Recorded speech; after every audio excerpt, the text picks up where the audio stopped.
من الأخطاء الشائعة وقت تركيب البروسيسور، كل بروسيسور الأربع زوايا هتلاقي فيهم نقط إلا الزاوية اللي تحت يسار.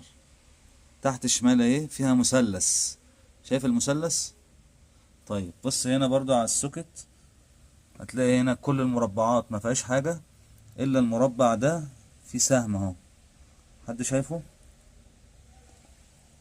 واضح؟ أهم حاجة تنزل بالراحة.